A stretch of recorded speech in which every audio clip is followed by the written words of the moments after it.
Good afternoon from you all.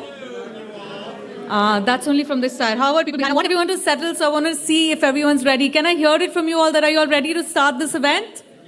Yes? Okay, let's give a round of applause for each and every one of you for joining us here, taking out your time and being here with us, because it's such an important day and interesting event that we are a part of it. So the distinguished guests, dignitaries, industry leaders, ladies and gentlemen, I'm Priyanka Lalwani, I'm your host, and it is my privilege to welcome you all to the KP Dialogue, a 3C initiative, hosted under India's Kimberley Process Chairmanship 2026, co-organized by the Gem and Jewelry Export Promotion Council. This event is powered by Hari Krishna Exports Private Limited and supported by GIA. Today's dialogue brings together global leaders, stakeholders from across the diamond value chain to deliberate on three critical pillars shaping the future of the natural diamond industry. Those three pillars are confidence, compliance, and credibility. As India chairs the Kimberley process in 2026, this initiative reflects our commitment to strengthening consumer trust, reinforcing governance, and enhancing the credibility of the global natural diamond trade. Ladies and gentlemen, now with a round of applause, let's begin today's proceedings.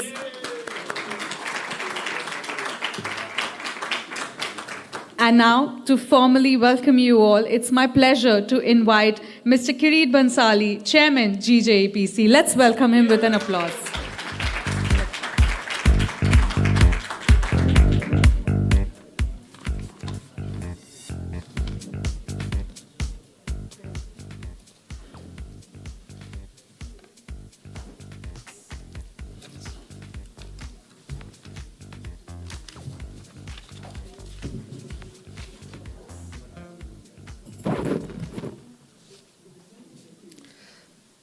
Mr. Suchindra Misra, Special Secretary, Government of India, KP Chair 2026.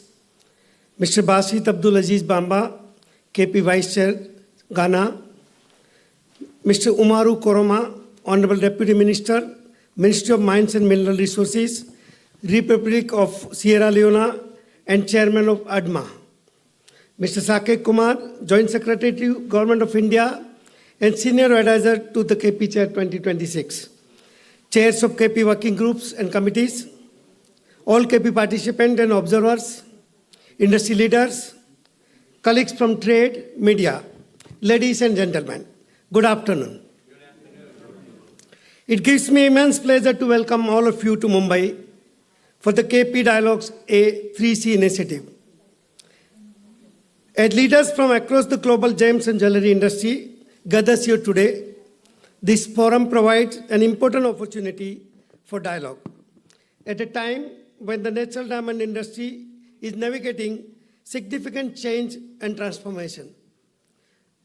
One thing we must always keep in mind is that over the last many years, the natural diamond industry has supported millions of livelihoods across mining, manufacturing, trading, and retail. From mining communities in producing nations to cutting and polishing centers such as India, the industry contributes meaningfully to employment, economic development, and community welfare. Therefore, preserving trust in natural diamond is important not only for industry, but also for millions of people and families whose livelihood depend on it. For our industry, trust has always been central to value. Today, consumers are influenced not only by the beauty and rarity of a diamond, but also by growing awareness around origin, authenticity, ethical sourcing, transparency, and responsible business practices.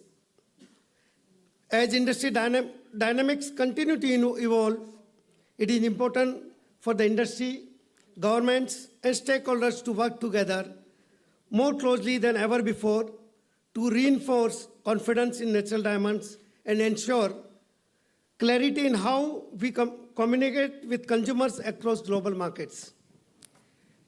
It is in this context that the framework of three C's, confidence, credibility, and compliance, assumes importance. These themes will guide today's discussions as we exchange views on the future of the diamond industry and the continued relevance of Kimberley process. Today's session brings together industry leaders, retailers, technology experts, and communication professionals to discuss important issues such as traceability, transparency, consumer confidence, and responsible sourcing, which are becoming increasingly important for the future of the natural diamond industry. I am confident that today's dialogue will lead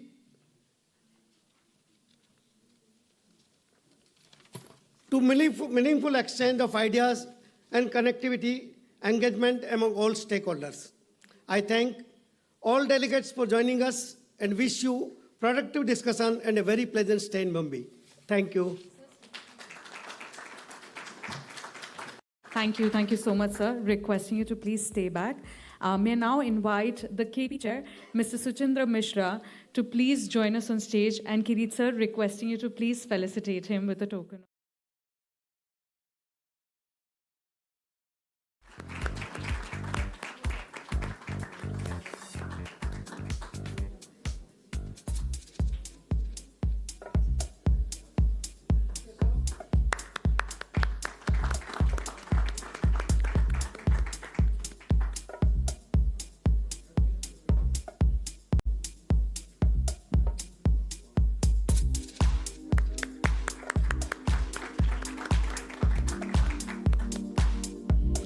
Thank you, Kirit, sir. And sir, now I would request you to come and say a few words. Let's give him an applause, everyone.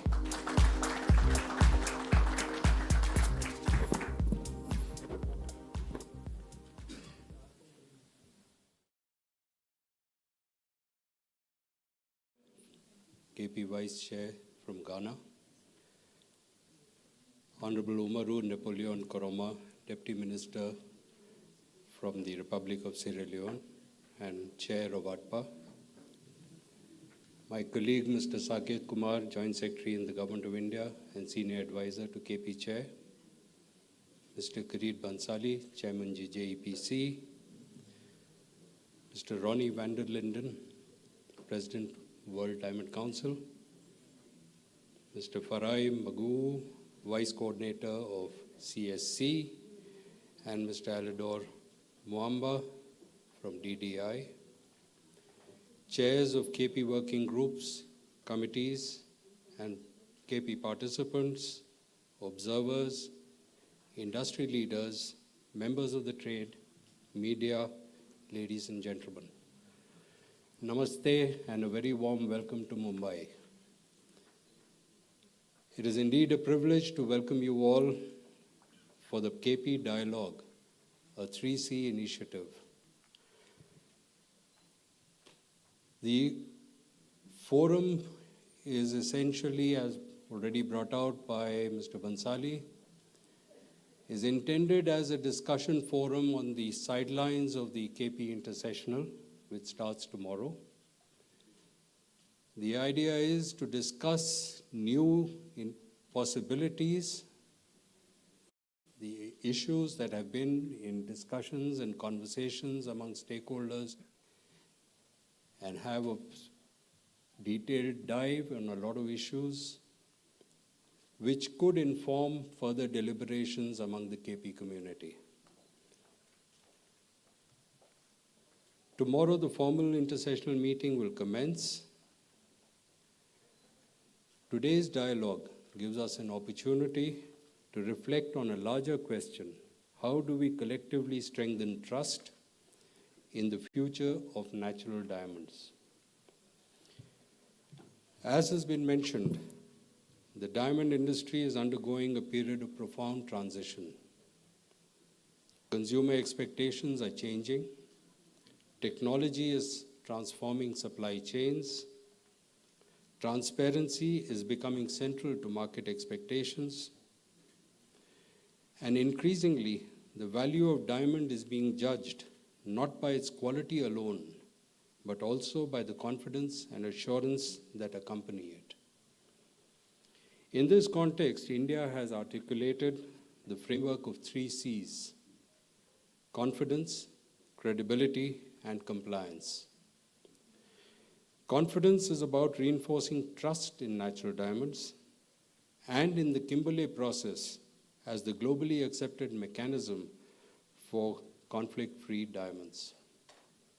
Credibility requires that our systems and processes remain transparent, inclusive, and internationally respected. Compliance with the KP processes remains equally important as we continue strengthening implementation and accountability while preserving the spirit of cooperation that defines the Kimberley process. Together, these principles can reinforce the continued relevance and integrity of the Kimberley process in a rapidly evolving global environment. Technology will undoubtedly play an increasingly important role in the journey. Advancements in traceability, verification, and transparency are creating new possibilities to reinforce confidence across the diamond value chain. These tools are becoming important not only for compliance, but also for strengthening consumer assurance and trust. At the same time, it is equally important that market communication remains clear, consistent, and responsible. Consumers must continue to understand the unique value proposition of natural diamonds, supported by authenticity, transparency, and ethical sourcing. I believe today's dialogue is both timely and necessary because it brings together governments, industry leaders, technology experts, retailers, and communicators on a common platform.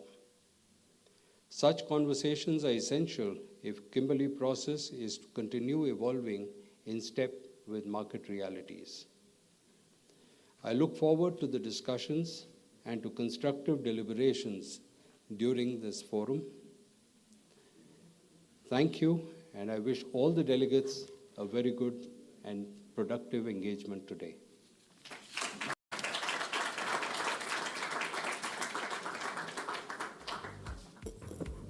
Thank you, sir. Thank you so much. And now we move to the first session of the day. To introduce to you to this session and to our next speaker, it is my privilege to invite Mr. Anup Mehta, President of Bharat Diamond Bourse, and convener of Diamond Panel GJEPC, a widely respected leader of the Indian and global diamond industry with decades of contribution towards strengthening India's position in the global natural diamond trade. Mr. Mehta was also recently elected as the Vice President of the World Diamond Council. Let's welcome him.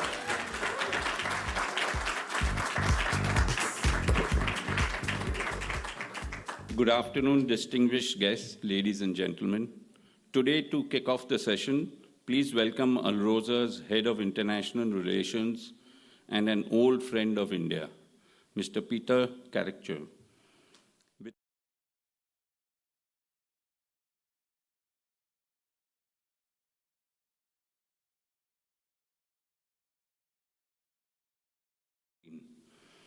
As consumers increasingly demand sustainability, the carbon footprint of our industry is critical conversation. Today, Peter will discuss carbon-neutral natural diamonds, sharing insights from Alrosa's groundbreaking scientific studies. He will reveal how the natural carbon-absorbing properties of kimberlite rock are proving that natural diamonds can be as environmentally responsible as they are beautiful. Ladies and gentlemen, please join me in inviting Peter.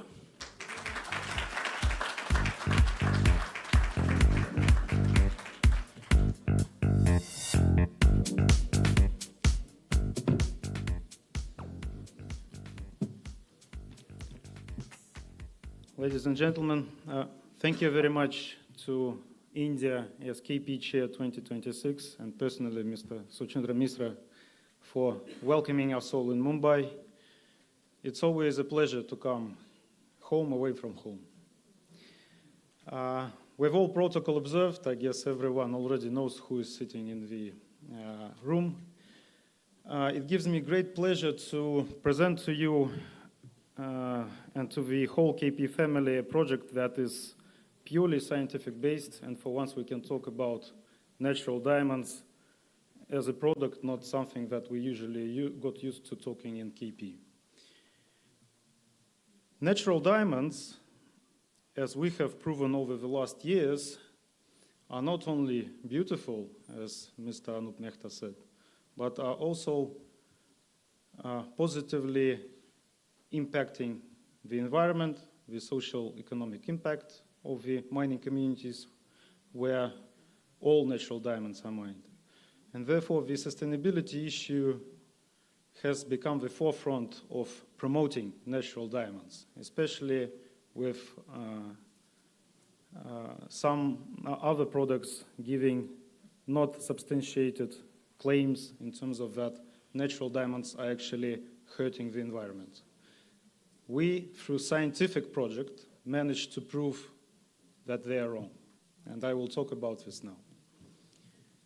So, to put into a context, obviously it's a no-brainer to say that when we look at sustainability and the three pillars of sustainability, meaning ESG, environmental, social, and governance, environmental plays a big role in current world because we are all facing the issues of climate change, environmental challenges, and historically mining has always been looked at as something that actually hurts more our Mother Earth than gives back. Therefore, the issue of making sure that we can prove that natural diamonds that are extracted from Earth are not only natural but also carbon neutral, we went through a whole scientific project.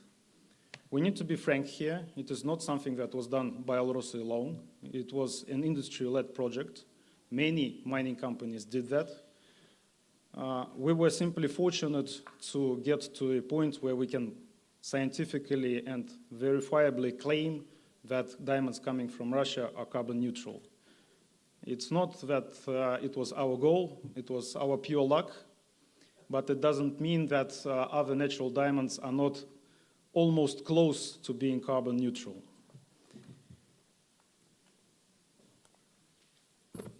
Another aspect is obviously the changing of consumer perceptions. Sustainability, and especially when we talk about the incoming Generation Z, is something which they also look at. And the environmental impact on what we do on the ground is also very important. Hence, this project addresses two big issues that the diamond industry historically faced. From one side, it is the impact on the environment, and from the other side, the impact on the consumer understanding of what the consumer is actually buying. As a result of our project, which I will be talking in detail more, we can confidently say that based on scientific research that was verified by an international certification, Russian diamonds are now carbon neutral diamonds, and we're talking about natural diamonds. The study took us some time, and I guess I'll go right to the next slide, because we started together with our colleagues back in 2021 with a clear understanding that we're fortunate enough with the scientific fact that kimberlite ore itself naturally absorbs CO2. And CO2 is the main contributor to climate change, as we all know. Hence, diamonds are a natural, kimberlite itself, a natural storage for CO2.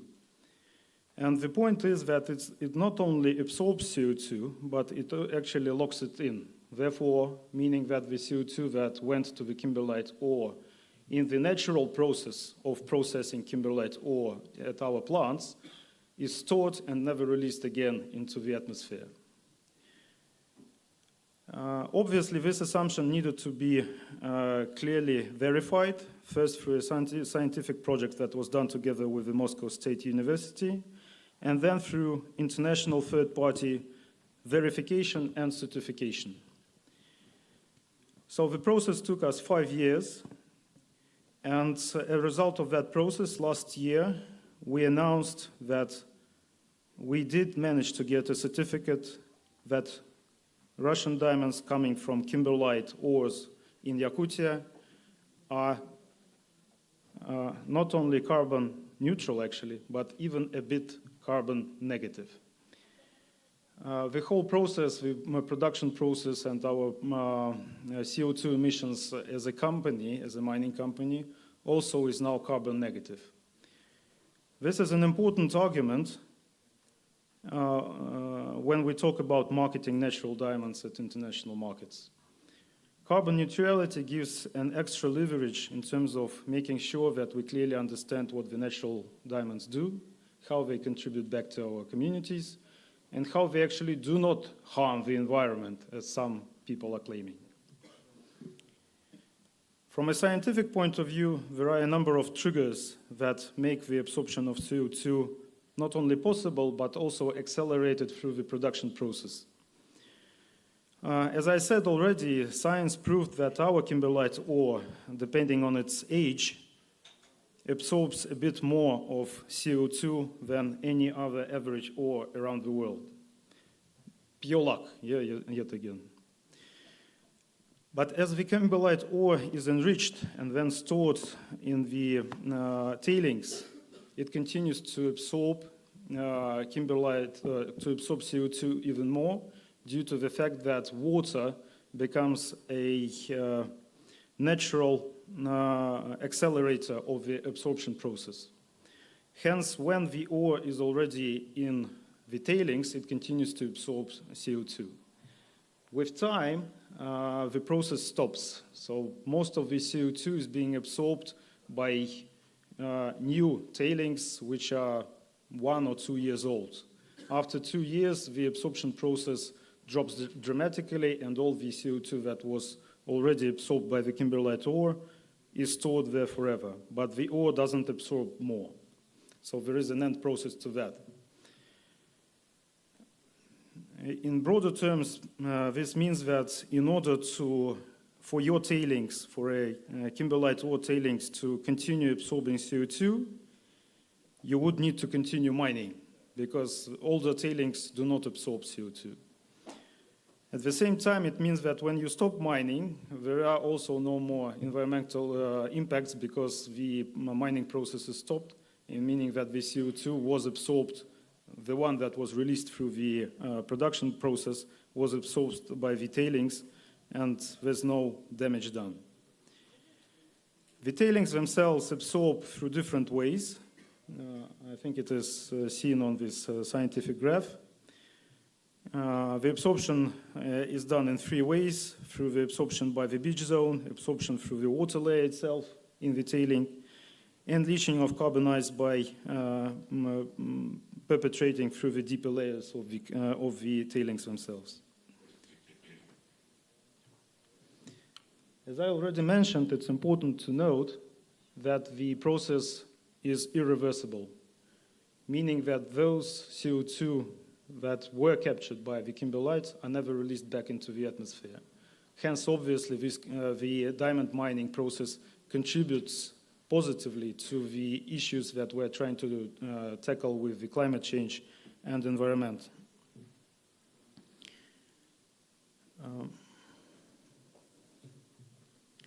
If we talk about figures, the study and the verification shows that we absorb over 1 million tons of CO2 per year through the production process, and that diamonds that are coming from our mines are carbon negative through the life cycle.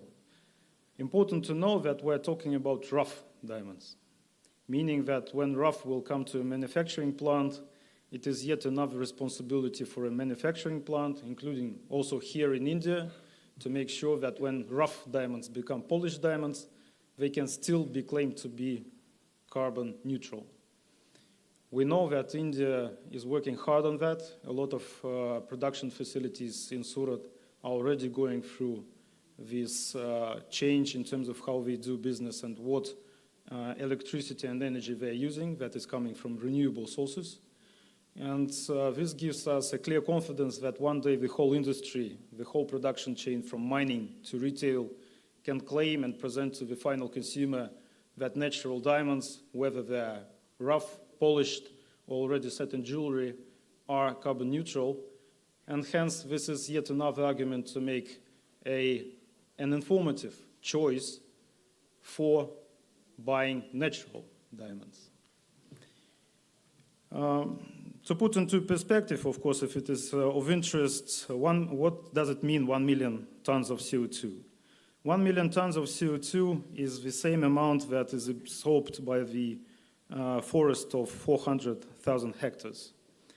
Or you can take your car and use the gasoline traveling 26,000 kilometers, which is almost around the world. To finish, it is important to say that obviously environmental responsibilities of the mining companies do not end with making sure that we did verify and scientifically prove that natural diamonds are carbon neutral.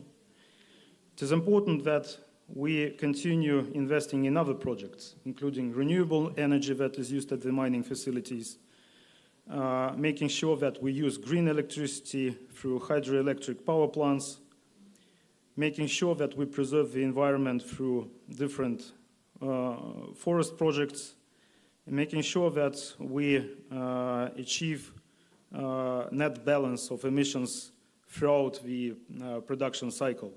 Because if we take out some of the supporting things that are done in Yakutia, for example, also supporting the communities and the cities where we live, obviously we are not that carbon negative yet. But it doesn't mean that we can't do that. And obviously we are looking forward to the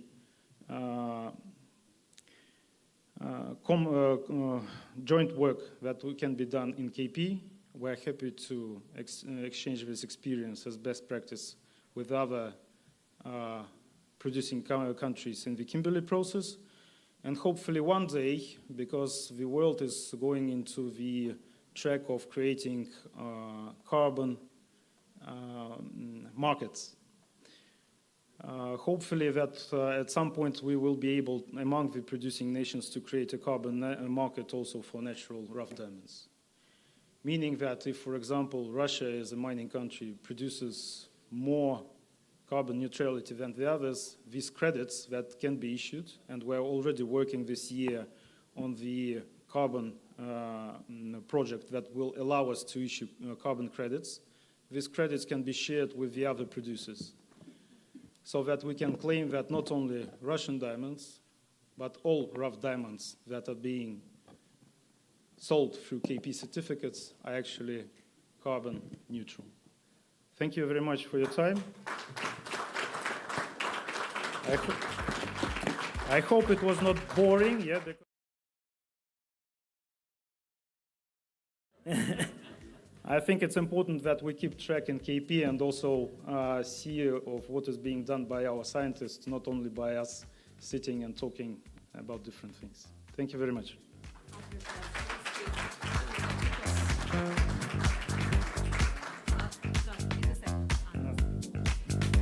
Thank you, Peter, for your insights. Requesting Mr. Anup Mehta to please join on stage and felicitate Peter.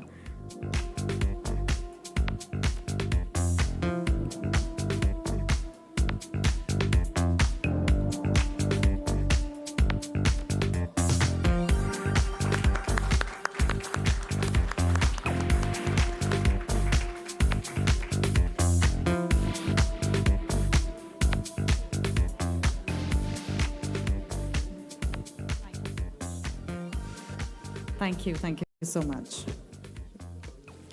Well, now, we now begin the session 2 that is focusing on the first pillar, that is credibility. This session is the power of communication in earning credibility.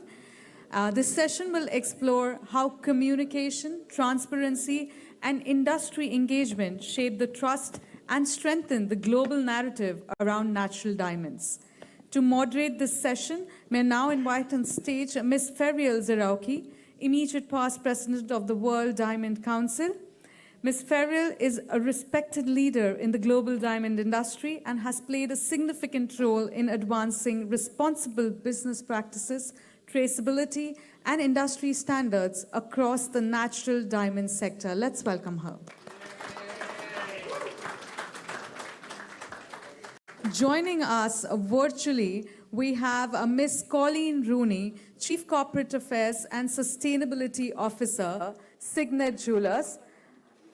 She brings over 25 years of experience in corporate communications, sustainability, and stakeholder engagement with leading global companies. Let's welcome her virtually here. She is here with us. Good morning, all. Happy to be here. All right. We also have, okay, I think we have double echo. We have Mr. Sabyasachi Ray, the Executive Director of the Gem and Jewelry.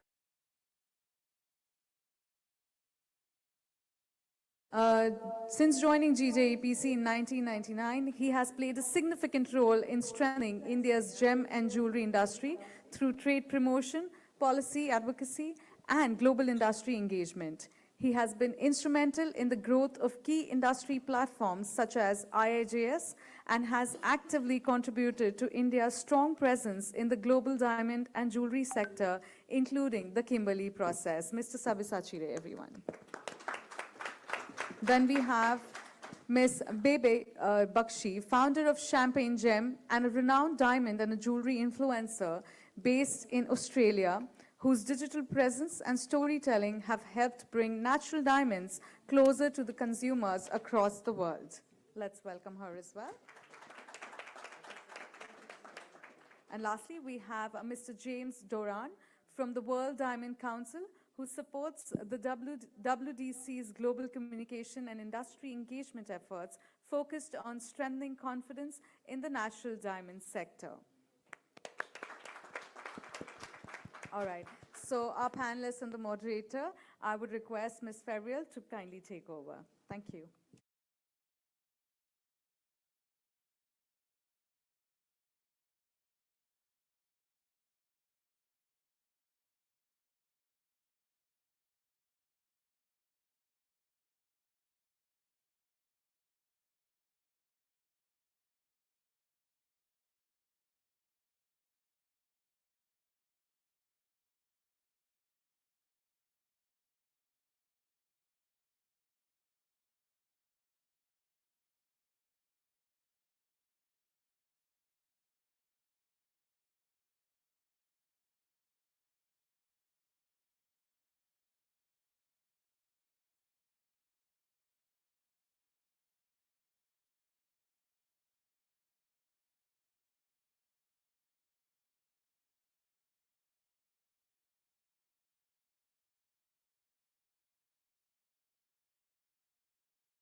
You to stay back, please. Thank you, Colleen, for joining us virtually as well.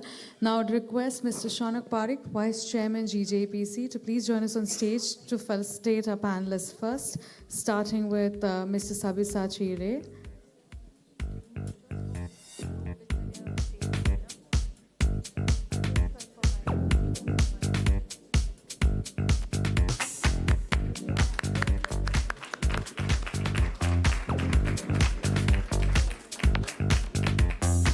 Then Mr. Bebe Bakshi.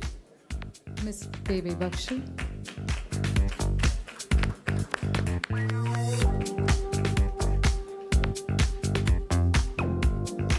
Mr. James Duran.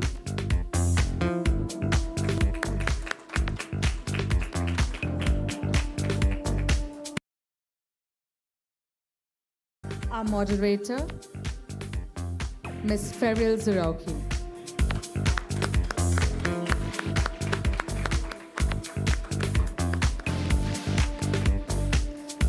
Thank you, Ferial, so much for moderating the session.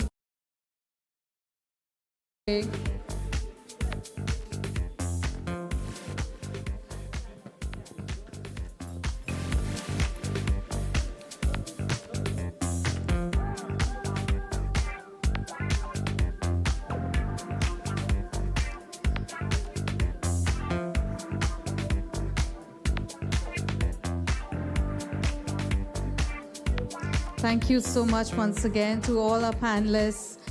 Thank you, Farrell, for those amazing questions and the insightful exchange of question and answers that we've had right now. I'm sure there's a lot to come. With this, we move on to our second session.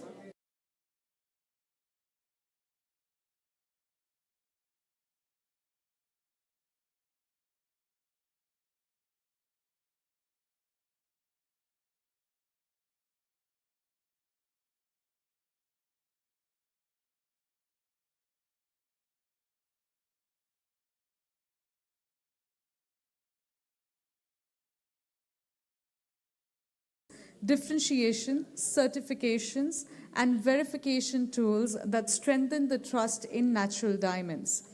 To moderate this session, may I now invite Mr. Russell Mehta, Managing Director, Rosy Blue India. He leads Rosy Blue India, part of the globally renowned Rosy Blue Group, one of the world's leading diamond. Join him as our distinguished panelists. We have Mr. Anikesh Nandi, Head of Manufacturing and Sourcing, Jewelry Division, Titan Company Limited, with over 3 decades of experience in luxury retail, manufacturing, sourcing, and business transformation across global markets. We have next Mr. Amit Pratihari, Managing Director, GIA India, who brings more than 25 years of experience across retail, branding, and the jewelry industry, including leadership roles at the De Beers India and Forevermark.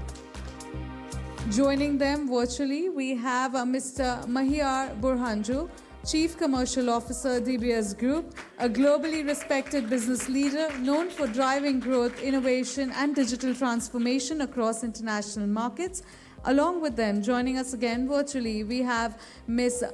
Raluca Angel, Head of External Affairs and Industry Relations, National Diamond Council, a communications and public affairs professional with deep expertise in policy, brand reputation, and industry engagement.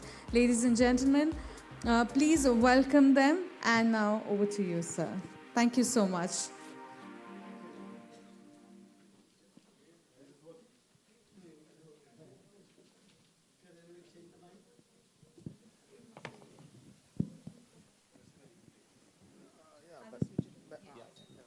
Got it. Okay, sorry about that. Thank you, everybody. Good afternoon, everyone. And hi there, Ranuka and Maya. Not sure if you can see me or the panel, but very warm welcome to everybody. As India chairs the Kimberley process in 2026 under the themes of credibility, confidence, and compliance, this discussion feels particularly timely. Natural diamonds have always symbolized rarity, emotion, and legacy. But in today's world, confidence has to be continually earned through transparency, integrity, responsible practices, scientific verification, honest communication, and ultimately the consumer experience itself. For trade, confidence means integrity and sustained consumer demand. For government, it means credible systems and compliance. For civil society, it means accountability and positive impact. And for our consumers, confidence means trust in the product, in the story behind it, and in the value it represents. And what makes this panel especially meaningful is that we have representatives from mining, science, industry, marketing, and retail, all critical parts of the confidence ecosystem for natural diamond. In the interest of time and to allow audience participation at the last, I will request panelists to keep their responses as concise as possible. Thank you. I begin with a small introduction of all my panel members. Yes. They're there. Okay. All right. Sorry, I didn't realize that. Okay, I'd like to introduce Maher Burhanjov, Chief Commercial Officer of WS Group. Maher represents WS Group, a company deeply involved not only in mining, but also in responsible sourcing, beneficiation, and integrity systems across the diamond pipeline. Thank you, Maher, for joining us. I'll take up Raluca, who is also joining us virtually. She is Head of External Affairs and Industry Relations, Natural Diamond Council. Raluca represents the Natural Diamond Council, which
into a jewelry store to buy diamonds. And you are across the world now, in Middle East, in America, in India, you know. That's true.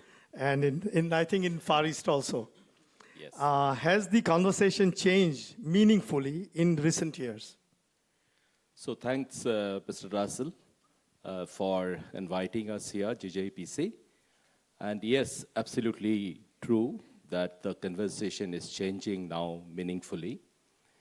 For the last few years, we are seeing a constant change in the consumer behavior. Previously, the conversation was regarding what is the price, the design, the exchange. But recently, for the last few years, we are observing increasingly there is a change in the consumer ask. Apart from the design, brand, price, also people are asking deep questions. Questions like authenticity, questions like grading, how diamonds are graded, questions like the how we are certifying the diamond, on what basis. All these things are coming alive in the consumer front, right? And this is so extremely high with the consumer who are less than 40, who are digitally more evolved. So the trust is what we used to have with the brands. That is remaining, but that has to be enforced. That has to be reinforced in the front end, that we understood. The second thing also is the consumers are moving more from the occasion-led jewelry purchase to the daily wear, more lightweight, more wearable, more versatile, more self-expression, those kind of jewelry. Even the luxury also is more and more accessible. Luxury articles are also getting more and more demand in the front end. Overall, the consumers are getting more and more aware. They are asking deep questions at the retail counters. Thank you. I think now, beyond gifting, people are buying for self-purchase also. All the women who Self-expression is also very, very important. It is not occasion-led, but it is for the self-expression what people are buying. Right. Thank you. Amit, through grading reports, diamond verification services, and education, GIA plays an important role in consumer protection and trust. What are the biggest areas of confusion or misunderstanding that trade still needs to address more effectively?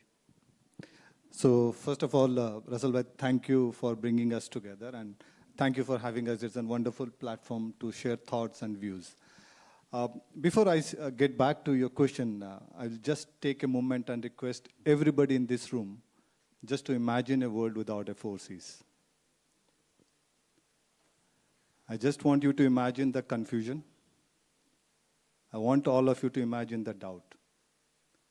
And that's exactly what was happening before GI introduced 4Cs.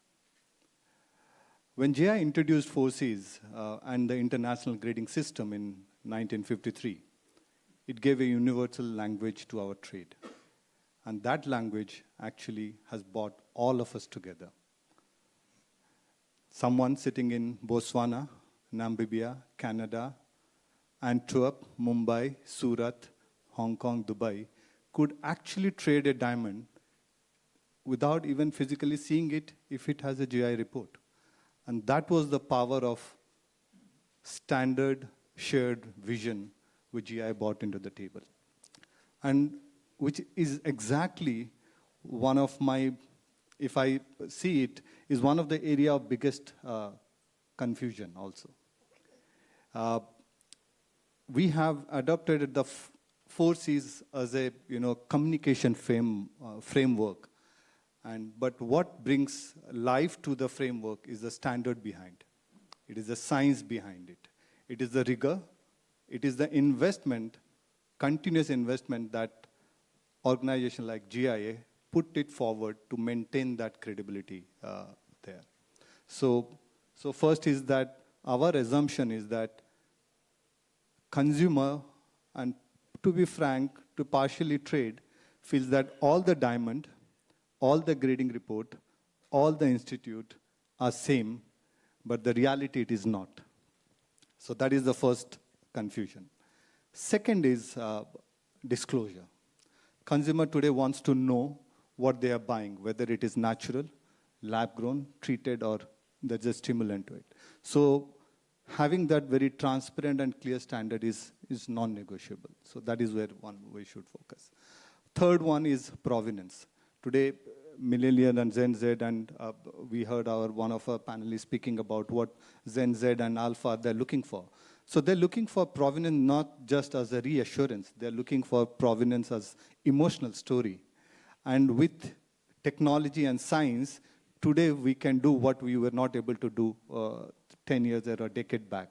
So to my point, Russell Bhai, it is that credible science, what we put forward, right disclosure of disclosure and the provenance, which are the 3 points I would say, is the gray area which we need to keep building on. Wonderful. Thank you. Yeah, I know all the work GI is putting in research and the effort to do the right thing. Meyer, sorry, you've been left.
behind them and what has surprised you most since launching them?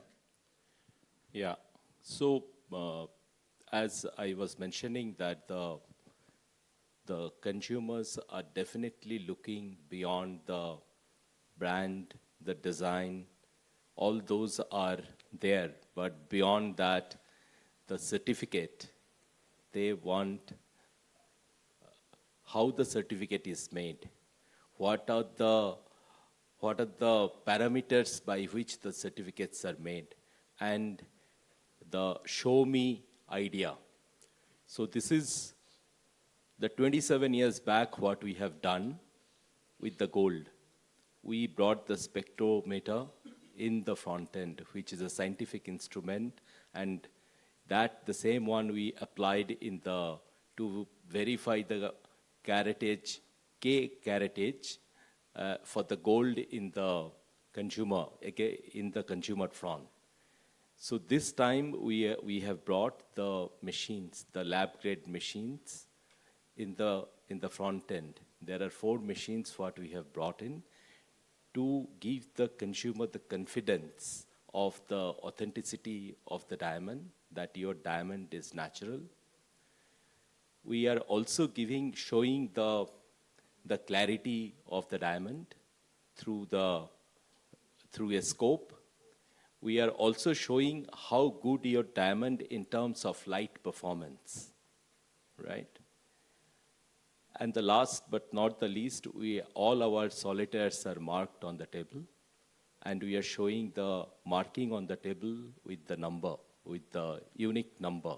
So, and this is the penny drop moment for the consumers, and it is not only the consumers of Tanishq, it is also we are getting lot of heritage jewelry, inherited jewelry, and jewelry from other brands who are coming and then checking the authenticity of the product.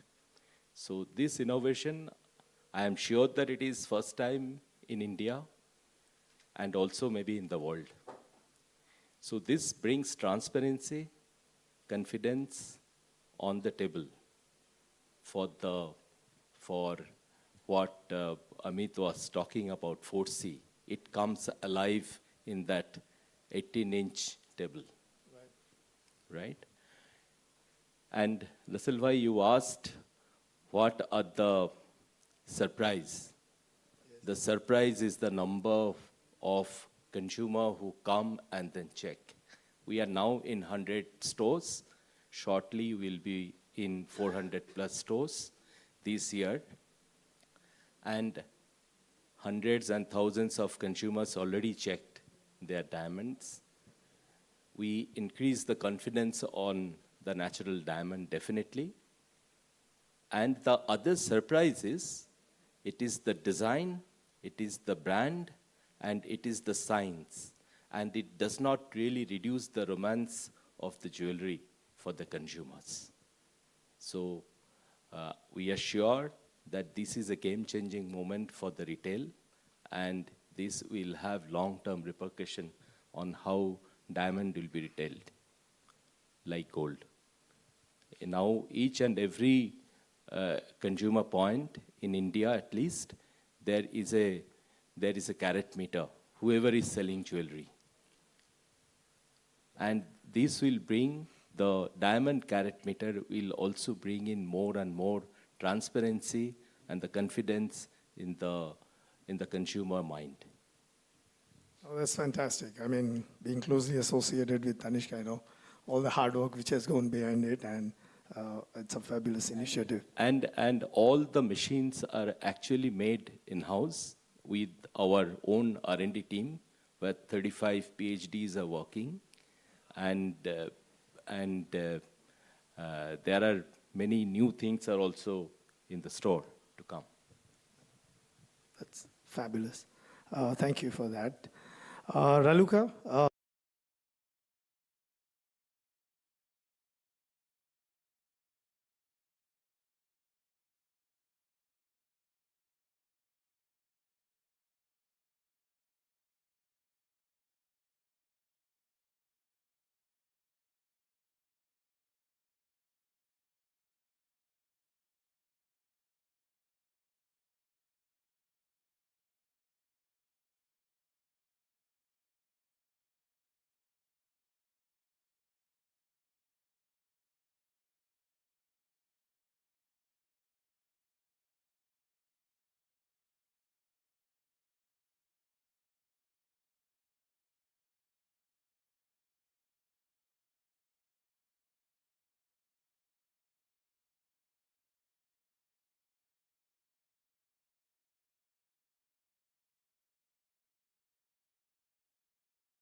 programs. Like for decades, we are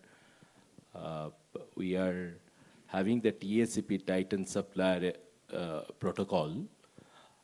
But to be very frank, though we are doing a lot of sustainability things in the back end, it is not penetrated in our consumer base, right?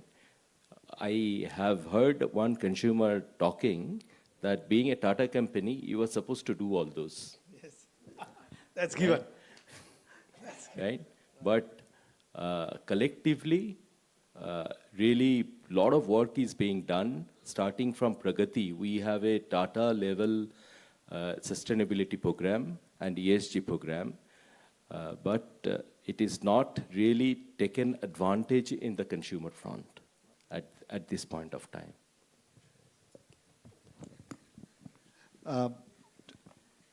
So I think when I reflect back to your question, Russell Bhai, and I have a very dear wife who sometimes goes to buy a piece of jewelry. And I remember many years back, I gifted her a piece of jewelry. And when I gifted her that piece of jewelry, she never thought of what gemstone is there, what material has been used, but till date, she remembered the moment. Okay. And fortunately, we are in the category of diamond, natural diamond, that took billions of years to form, and it's going to stay billions of years even after we go. But what's happening is that consumer, when they walk into the retail store, what they need is absolute clarity. The clarity of what they are buying, how it is graded, and where it is coming from. I think that's where the new world is moving to. And us collaboratively, I think we need to keep building on those stories. And I think when you look at natural diamond, there is no powerful emotional story than that. So I think as an industry, we need to keep building on that. Well, thank you, Amit. I couldn't agree with you more. I think I'm running out of time. So I'll just do one more cross-panel question. I have many more questions, but perhaps some other time. Then I'll give some 5-7 minutes for any audience question. So the last question would be, if confidence in natural diamond is built collectively, where does accountability begin?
the for all the parameters what we are on what we give the confidence to the end consumer, it will be very, very challenging. But everybody should come together to work towards that, to build that confidence. No, I completely agree. My thought goes back to what Mr. Nicky Oppenheimer once told us and coined it, to say that we all have to live up to diamonds. And I really like that phrase, and it is always staying in my mind, that every single person of us, all the companies, if we are dealing with diamonds, we have to live up to diamonds. That was a fantastic saying. Anyway, I close my panel here, although I have more questions, but I've ran out of my time. I will invite any questions if anybody has a couple of questions.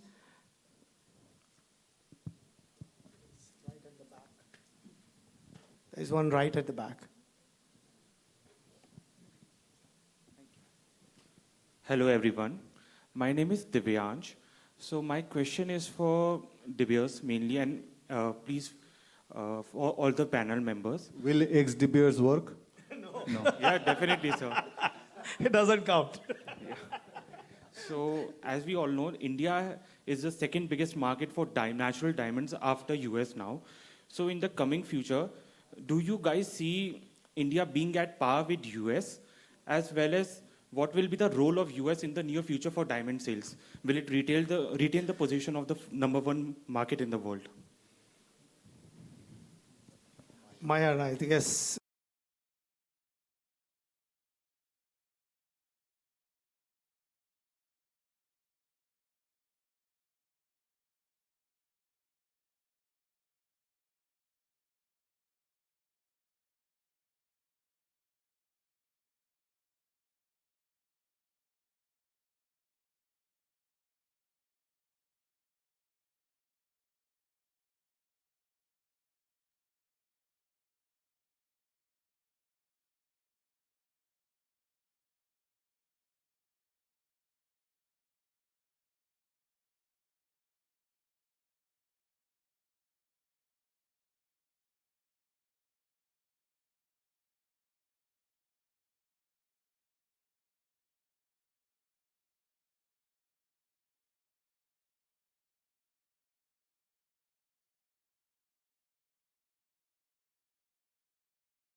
invite Mr. Ronnie van der Linden, President of World Diamond Council, to please join forward in felicitating our panelists and our moderator.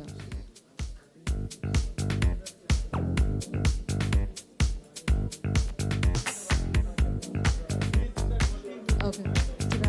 Chairman, sir, I would request you to please join us forward in felicitating. Gentlemen, I think both your names start with A, so we'll go with the surname alphabetical order. I would like to request Chairman, sir, to please start with Mr. Anikesh Nandi.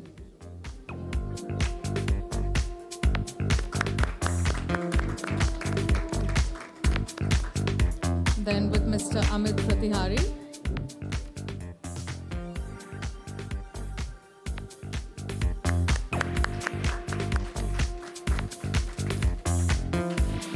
And our moderator, Mr. Russell Mehta.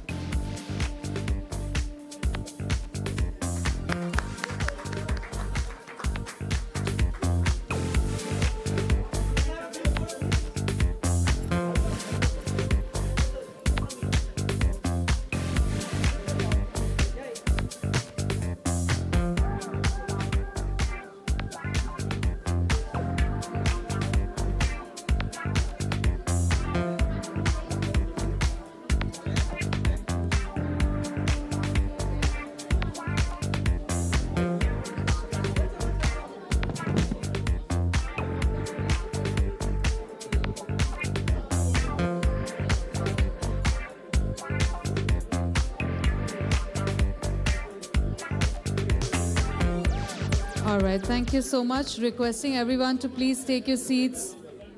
Everyone, please take your seats while we move to our next session. No break. Please settle down, everyone, while we move to our next session. All right. We now move to a final thematic discussion centered around the third pillar. I'll request everyone to please maintain silence. We're moving to our next session.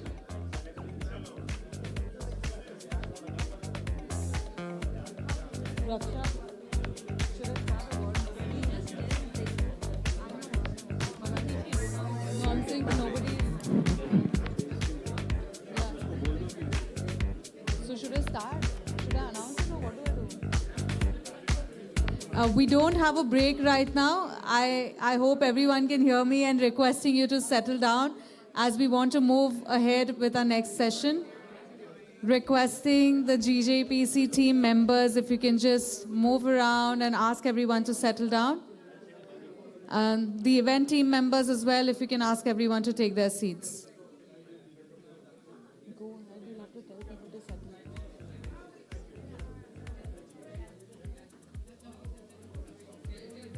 Because if there's no one, then who will do it?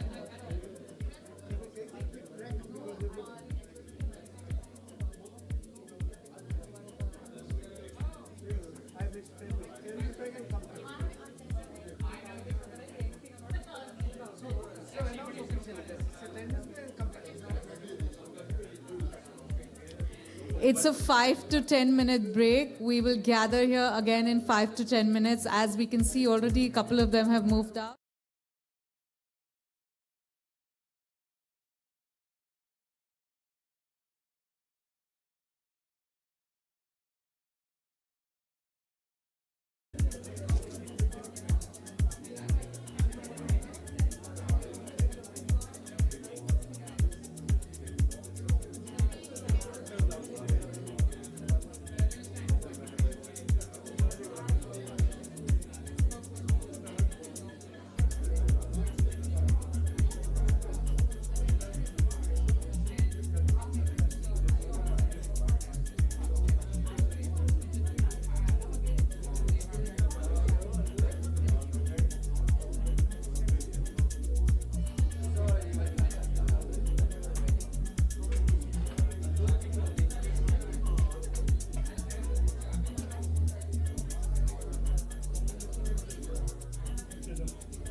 All right, welcome back, everyone. Thank you so much for joining us again. We move to a final thematic discussion centered around the third pillar, that is compliance. So, the topic that we have next of a panel discussion is Beyond Compliance, from Traceability to Trust. This session will explore how traceability, technology, and responsible sourcing solutions are helping transform compliance into consumer trust. To moderate this session, may I now invite Mr. Ashish Boda, Convener, Promotions, Marketing and Business Development, GJEPC, and partner at Anjali DM. Let's welcome him with an applause, everyone. He brings over 15 years of experience in the diamond industry, spanning procurement, exports, and business development, and is actively involved in driving innovation and a sustainable growth within the sector.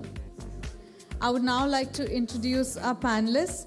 Joining us virtually, we have Zillion Walk, Tracker, CEO.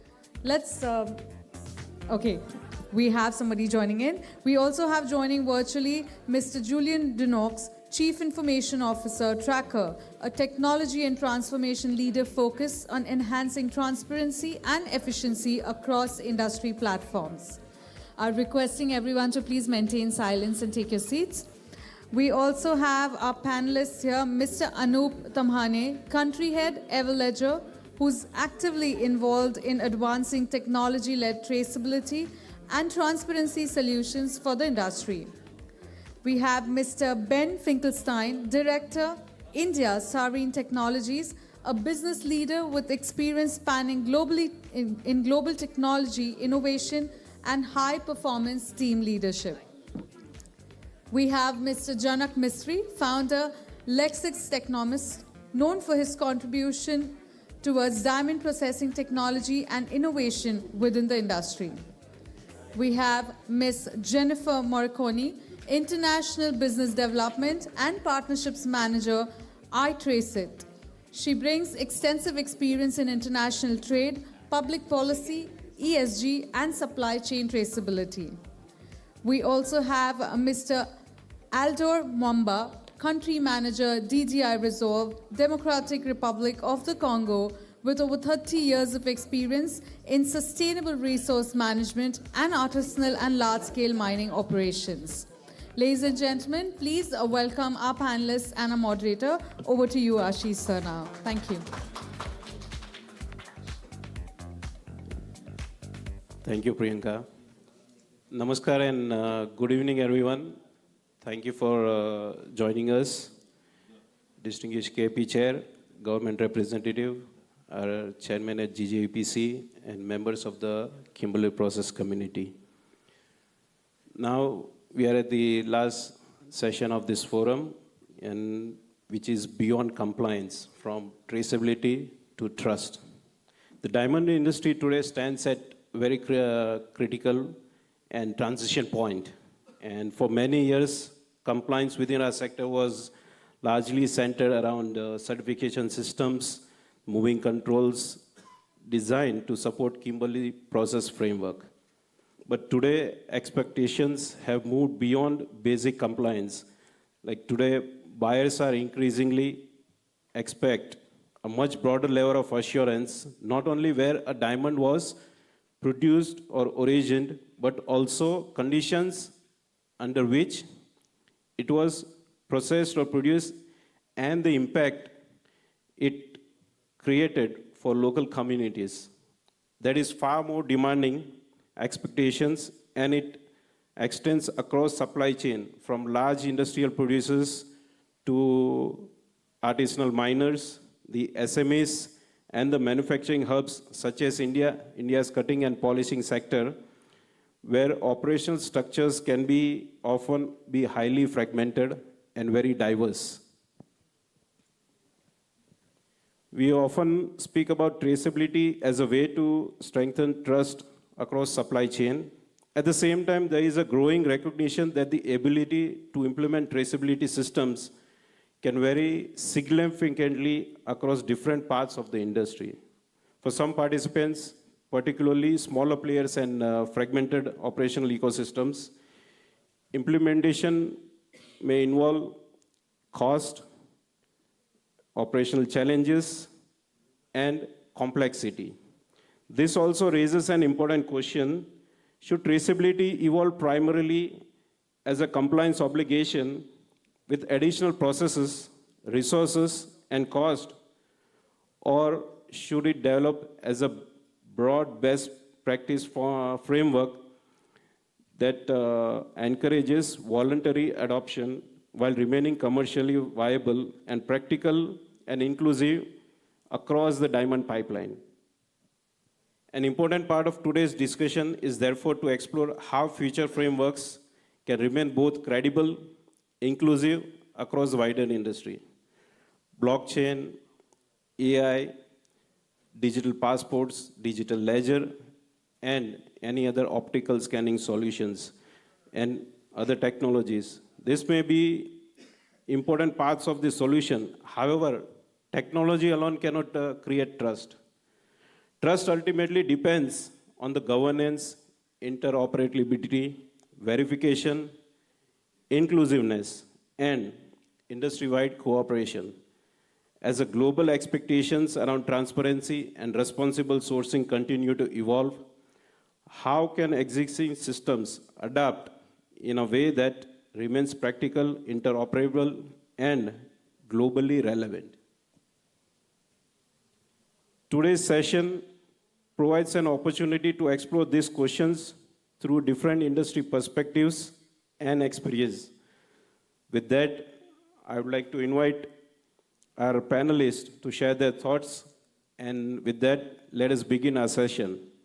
So, to begin with, my first question is to Julian. Good evening. How are you, Julian?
the brand by changing a couple of diamonds from G to H and VS1 to VS2. This is what we are solving. This is almost done. This will be definitely done. The only challenge is rough to polish for Malay goods. People will have to get ready to produce 1 by 1 stone in 1 parcel paper. If this happens, the problem is solved. Everything is science. Everything is dot-to-dot connections. You don't need to collect any data at any moment in the time. You have a data collected in the rough stage, data collected in the polish stage, and period. Done. I think it would be a very game-changing technology, because then This is existingly used by the company. See, today this technology is used mainly for security of the diamond manufacturing. You know, diamond manufacturing takes around anything between 25 to 45 days in the factory. Just think of a block stone of 2.25 given to the polisher. Before it comes out from the polisher back to the factory, it takes almost 2 to 2.5 days. On the first day, he polishes, say, from 2.25 to 2.10. He knows what form it is now, what color clarity it is. He can go to the night market in Surat. He can find out a diamond which is very similar to it, take it in his pocket. It is impossible to check every individual person because X-ray doesn't work for diamonds. So he can take that diamond.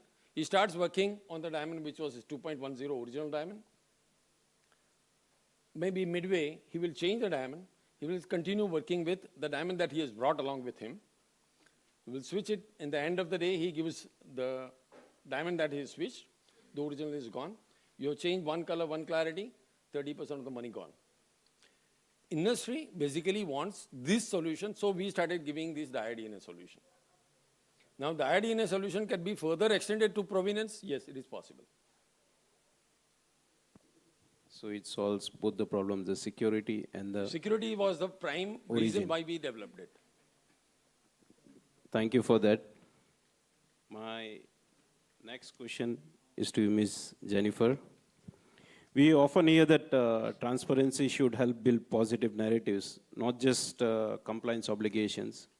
With very different levels of digital readiness across the supply chain. For example, if a small miner in, say, West Africa, he has barely a smartphone. With increasing regulatory expectations, how do we ensure that this miner's diamond can still enter a trusted pipeline rather than being excluded by rising compliance barriers?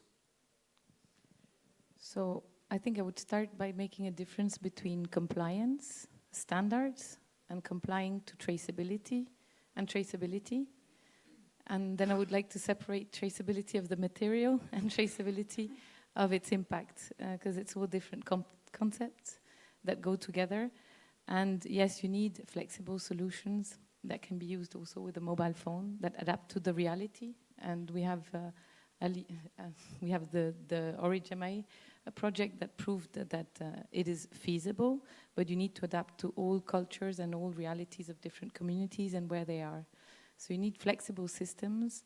Now, I don't want to be making the promotion of iTraceIt here, but it's true that that was the concept at the basis, was to be able to adapt to different realities and track what's existing.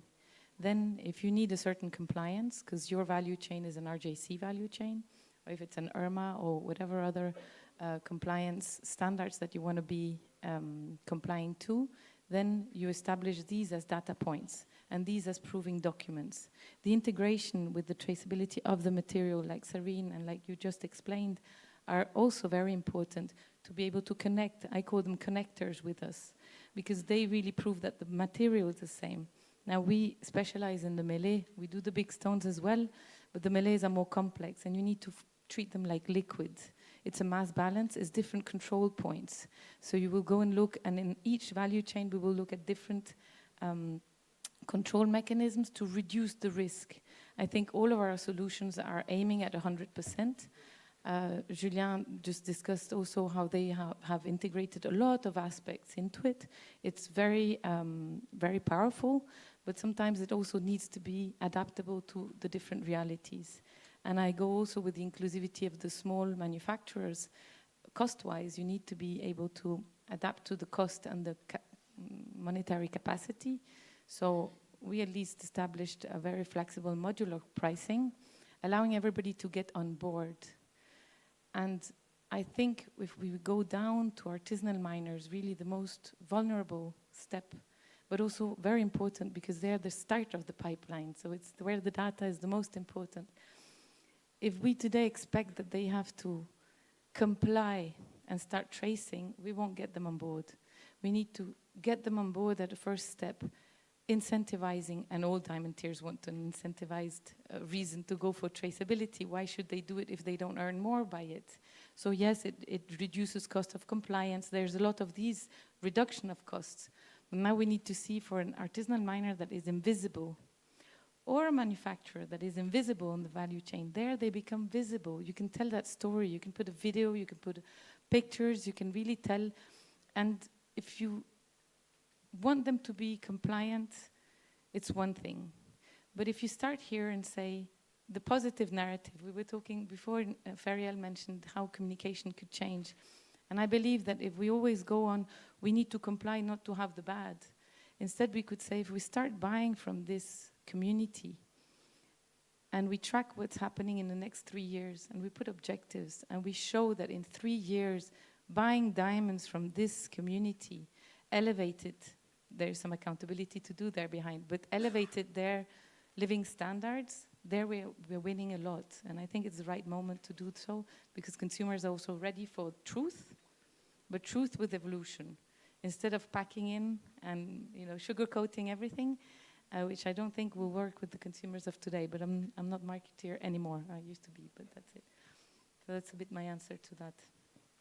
Yeah, adding to that inclusiveness you talked about, one other question relevant to that I have is, how can traceability support companies that are not yet fully able to meet or afford certain international standards, and help them leverage the progress they've already made for commercial purposes? I bounce back to Ferial's comment again. It was about storytelling. So traceability has the advantage compared to standards. I love standards because that's where we need to be. But sometimes it's very hard to reach. But traceability can take a picture and a film of what's happening now. Where are you standing now? What's your reality? Not all markets require the same strictness. Now, we would all love that it's all at the top level of ESG. I'm very on the environmental and social side rather than other traceability reasons. So I think we can take a picture of where companies stand today, and they can track how they evolve. And if they've done already, let's say 30% of what they need for an RJC certificate, just to take an example, but they're not still at the 100%, they can already show the 30%. And there are buyers that are ready to say, I take it because they've already accomplished this, and now they can go further. And so it's a positive incentive to using, and so traceability doesn't judge, and it's not sustainability, it's very different. Traceability tracks, it doesn't prove sustainability, but you choose what you want in your value chain. You want gender balance, track gender balance. You want biodiversity, track biodiversity, but choose your value chain and choose your suppliers that are able to give you that. And as a producer, choose the clients that see value in what you already have, and then do better if you can. If want and can, but can is already the big issue usually. So that's a bit I think you pointed out really well that essentially is the storytelling that is what missing in our industry. Because Yes. we connect diamond with emotions, values, the moments, everything. But at the end of the day, the one you talked about, the storytelling, what goes behind the diamonds is what missing. Exactly, and you can have on traceability, you can have videos, you can have pictures, I don't know if the others, but on ours. And so you can have the making of a manufacturer, you have a picture of the miner. You can bring that story. We are catalysts between all the links. We bring the story from the start till the end. And the marketer will choose at the brand what they want to use for their marketing. That's it. Then I stop talking.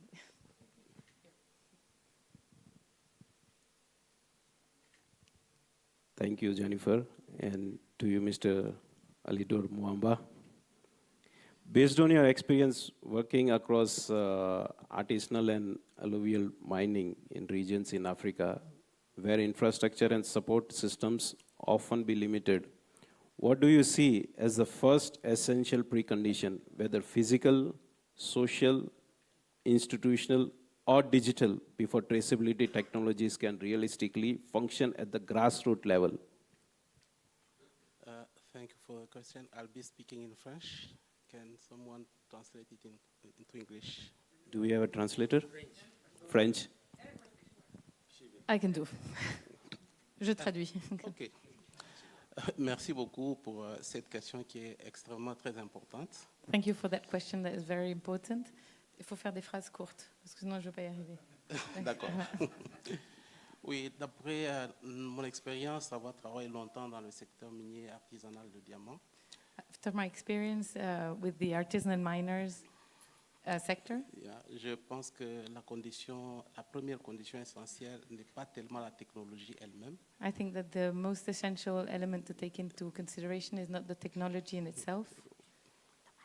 Closer to my. je pense que la première condition se situe au niveau de la confiance et de l'inclusion des communautés locales. The most important factor is to have the inclusivity of the local communities. Oui. Parce que très souvent, quand on parle de traçabilité, tout de suite, on pense à la blockchain. Very immediately when we think about traceability, we think about blockchain. On pense au système de collection et de vérification de données sophistiquées. We think about the collection and the gathering of sophisticated data. Mais par contre, nous pensons que dans le secteur minier artisanal, le point de départ est vraiment fondamental. But we think that in the artisanal miners sector, the starting point is really the fundamental challenge. Oui, il faut commencer par la création des conditions humaines, sociales, institutionnelles. We have to start by creating the social and economical environment that is suitable, qui peuvent permettre à ce que ces outils puissent fonctionner d'une manière durable. that allows these tools to be able to function in a sustainable way. Je vais donner l'exemple d'un mineur artisanal qui travaille dans un endroit isolé. I will give the example of an artisanal miner that works in a very isolated area. Il n'y a aucune structure coopérative, il n'a pas d'accès à une information claire. There is no cooperative and there is no structural infrastructure that gives him access to information.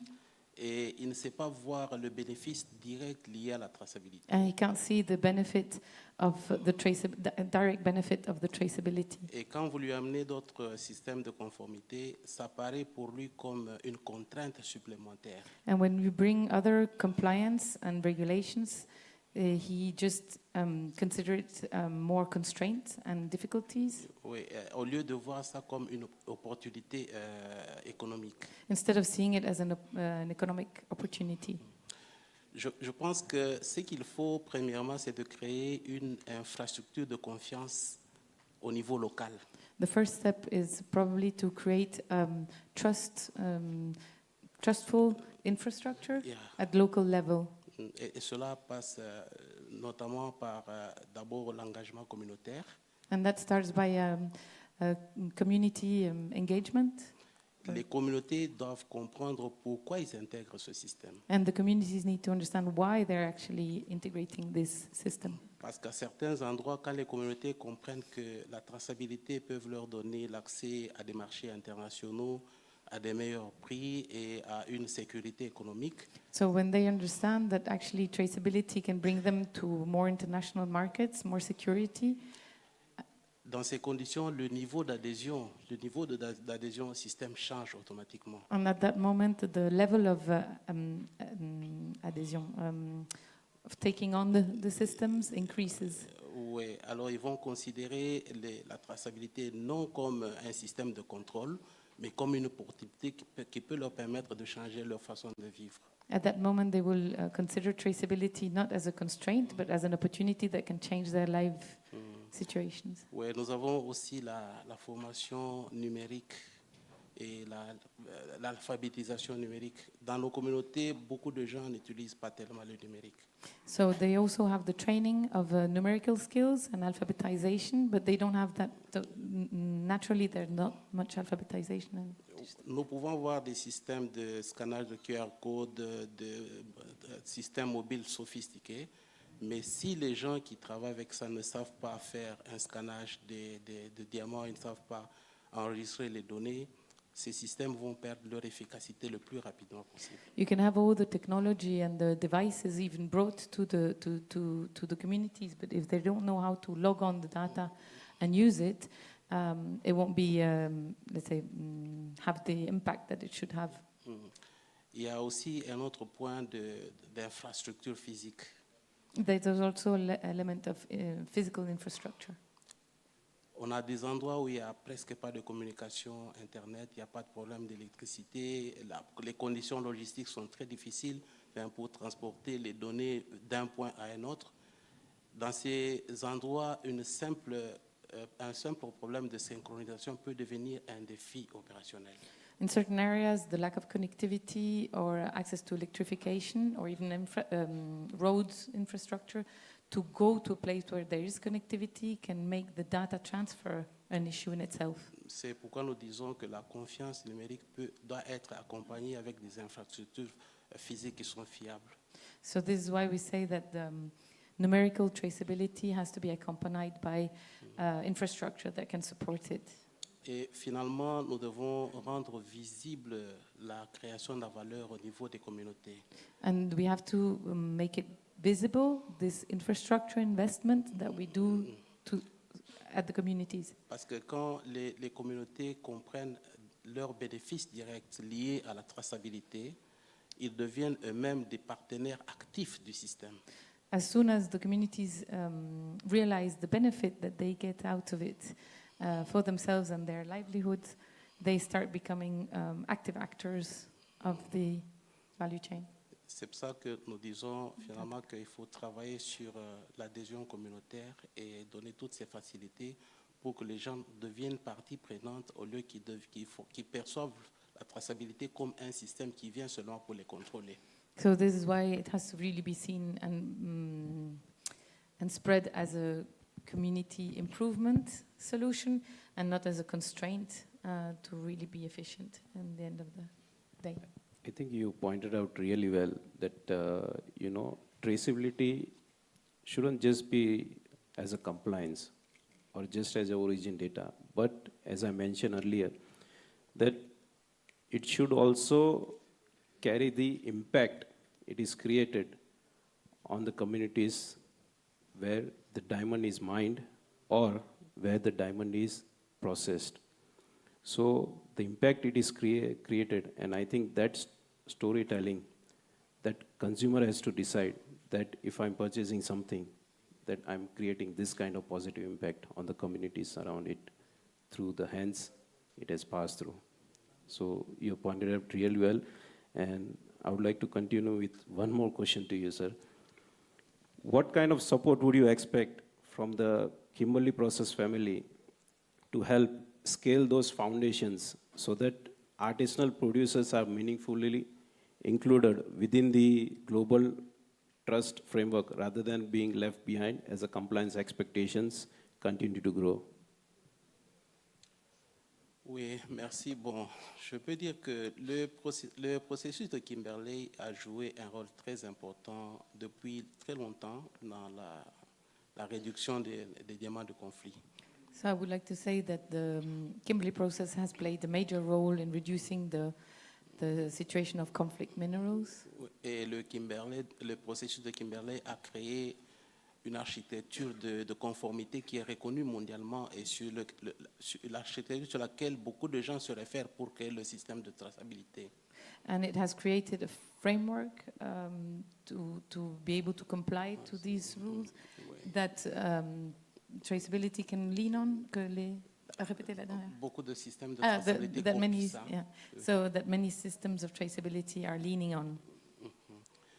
Mais maintenant, je pense que le processus de Kimberley se trouve à à un endroit stratégique où nous devons passer de la traçabilité à la confiance. Maintenant, il faut créer un écosystème de confiance. So, la première partie, j'ai perdu. Je pense que le processus de Kimberley a maintenant une autre opportunité. Oh, yes. So that the Kimberley process has now a new opportunity to be able to create this ecosystem and this of trust that can allow to qui peut augmenter la confiance. La confiance, the trust, yes. Sorry, my brain went off 2 seconds.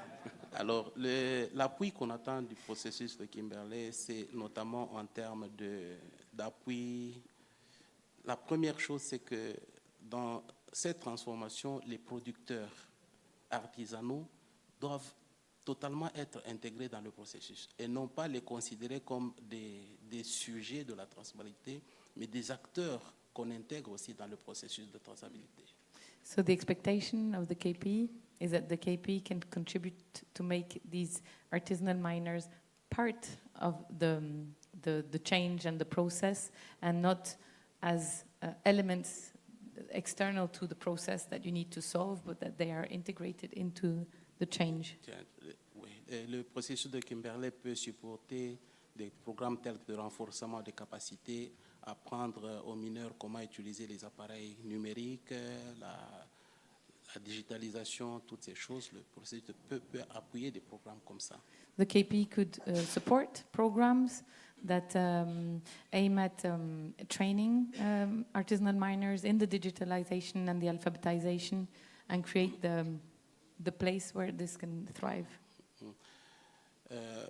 Comme Jennifer l'a dit aussi tout à l'heure avec le storytelling, le processus avec l'histoire des passeports numériques, peut créer des plateformes de consommateurs, ça peut aider à rendre visibles les producteurs. Quand on rend visibles les producteurs, on peut facilement détecter, avoir l'origine des produits. So when you create the storytelling about the diamonds, and this is where the Kimberley process can also support in this storytelling structure, then you can start having a return and an effect on the artisanal miners. Oui, on sait d'où le diamant provient, quelle coopérative l'a produit, est-ce que les revenus ont supporté tel autre projet, tout l'impact positif lié à ce diamant dans la communauté. And you can track if there has been a positive impact of buying from this community, and where it came from, and what was the situation of this community, where the diamond came from. Ouais. Et maintenant, en dernier point, on a maintenant tellement beaucoup de systèmes de traçabilité qui sont là. Il y a beaucoup d'exigences à gauche, à droite qui sont un peu éparpillées. Le processus de Kimberley peut travailler sur l'harmonisation des systèmes de traçabilité et l'interopérabilité des systèmes. Parce que si vous demandez à un artisanat minier de se conformer à tel standard pour la blockchain, tel standard pour la marque, tel standard pour le marché international, finalement, il va se retrouver exclu du système et cela n'aura plus d'impact. So the KP could help in actually standardize the different systems, because there are a lot of different systems, and by making it a bit more coherent also between the standards, this could be a role of the KP to allow everybody to not feel excluded out of the systems but be integrated into the systems. Merci. Thank you. We have heard a lot of perspectives from mining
Good evening, ladies and gentlemen. As we come to the close of the KP Dialogue, a 3C initiative, I would like to take a moment to reflect on the important discussions and perspectives shared through the course of the day.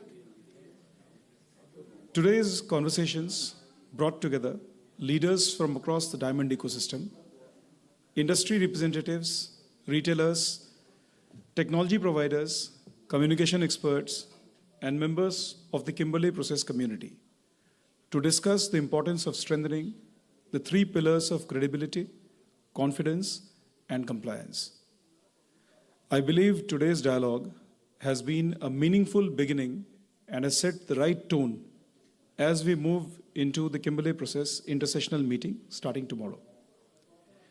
The discussions today reflected not only the opportunities before the industry, but also the collective commitment of stakeholders towards a stronger, more trusted, and future-ready natural diamond sector. Through today's discussions, a few important messages clearly emerged.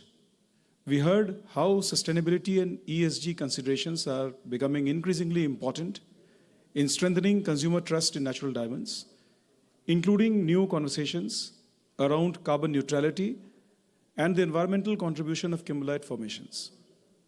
We also recognize the urgent need for stronger and more unified communication for the natural diamond industry, especially to better tell the human, ethical, and developmental stories behind natural diamonds. The discussions further highlighted that today's consumers are increasingly seeking authenticity, transparency, responsible sourcing, and confidence in the origin and journey of their diamonds. There was also a strong emphasis on the importance of collaboration across the entire value chain, from producers and manufacturers to retailers, laboratories, and industry bodies, to strengthen trust and long-term consumer confidence in natural diamonds. The discussions on compliance highlighted the growing importance of traceability, technology, and interoperability in strengthening trust across the global diamond supply chain.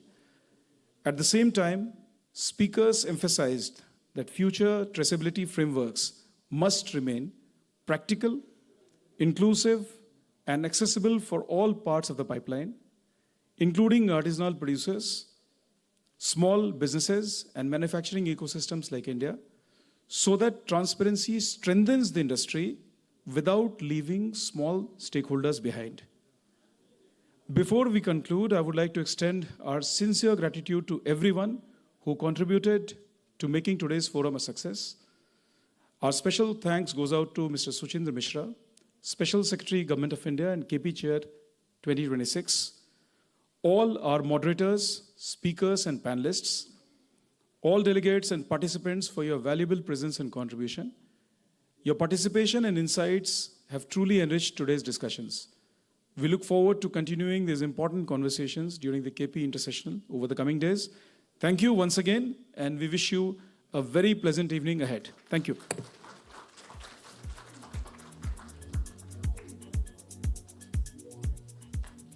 Thank you. Thank you, sir, so much. Yes, once again, thank you, everybody. On behalf of KP Chairmanship 2026 and GJPC, I would like to extend a gratitude and thank you to each and every one of you present over here and for taking out your time and joining us. For now, this is Priyanka Lalwani signing off. Have a great evening, everyone, and requesting the KP delegates and the industry leaders to please join for the welcome reception at the viewing gallery.